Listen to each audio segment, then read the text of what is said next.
Allons un peu plus loin dans Vagrant. Vagrant, comme vous le savez, permet de configurer des réseaux virtuels afin de connecter plusieurs machines virtuelles entre elles ou à l'autre et même à Internet. Une bonne configuration réseau est donc très importante pour les projets nécessitant des interactions entre plusieurs services. Donc dans ce chapitre, nous allons voir comment configurer les réseaux dans Vagrant. Nous allons explorer les différentes options et comprendre leur utilité. Voici les objectifs principaux du chapitre. Comprendre les types de configuration réseau dans Vagrant, configurer un réseau privé et un réseau public, utiliser les options avancées pour gérer les connexions entre machines virtuelles et avec l'hôte, déboguer les problèmes de connectivité dans un environnement Vagrant. Quels sont les différents types de configuration réseau dans Vagrant? Eh bien, Vagrant propose plusieurs options de configuration du réseau avec ses machines virtuelles. Alors en premier, vous allez retrouver le réseau NAT pour Network Address Translation. Il est par défaut dans Vagrant. Il permet à la machine virtuelle d'accéder à Internet via l'hôte. Pas de communication directe entre plusieurs machines virtuelles. Ensuite, vous avez le réseau privé. Il permet la communication entre les machines virtuelles sur un même réseau privé. L'hôte peut communiquer avec les VM si elles sont configurées correctement.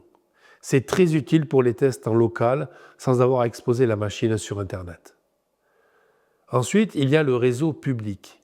Il va attribuer une adresse IP visible sur le réseau local. Cela va permettre aux autres machines du réseau d'accéder à la machine virtuelle. C'est très utile pour tester les services accessibles à d'autres machines. Comment configurer un réseau privé avec Vagrant? N'hésitez pas à regarder dans le cours. Bien entendu, toutes les commandes que je vous dis là seront retranscrites. Tout simplement, pour démarrer la VM avec la configuration réseau requise, Vagrant UP, ça vous le savez maintenant. Pour vérifier l'adresse IP qui est attribuée, retrouvez la commande dans le cours avec Vagrant SSH-C IP. Pour tester la connectivité depuis l'hôte, un ping vers l'IP de la machine. Maintenant, comment configurer un réseau public avec Vagrant? Eh bien, il faut définir une adresse IP statique dans Vagrant File. Vous allez démarrer la machine et vérifier l'adresse IP. Puis, vous allez tester depuis une autre machine dans votre réseau que cette adresse IP fonctionne. Par exemple, si dans la machine principale, l'adresse IP est 192.168.1.100, eh bien, depuis une autre machine, vous allez faire ping 192.168.1.100 et automatiquement, vous allez avoir un retour. S'il n'y a pas de retour, c'est que cela ne fonctionne pas.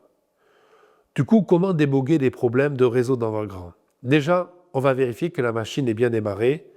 Il y a une commande qui est beaucoup utilisée, c'est Vagrant Status. N'hésitez pas à regarder dans le cours comment elle est initiée. Ensuite, il faut penser aussi, parfois pour déboguer, comme je vous le disais tout à l'heure, à redémarrer l'interface réseau. Donc, n'hésitez pas à faire un restart à chaque fois. Ensuite, de vérifier la configuration réseau avec ifconfig ou IPA. Vous pouvez aussi regarder les logs de Vagrant qui vous permettront de détecter d'éventuelles erreurs avec Vagrant UP Debug. Ainsi, une bonne configuration réseau dans Vagrant vous permettra une communication fluide entre les machines virtuelles et avec l'hôte. Cela va faciliter le travail collaboratif et les tests de services distribués. Dans le prochain chapitre, nous allons revenir sur la configuration de XAMPP et de WAMP.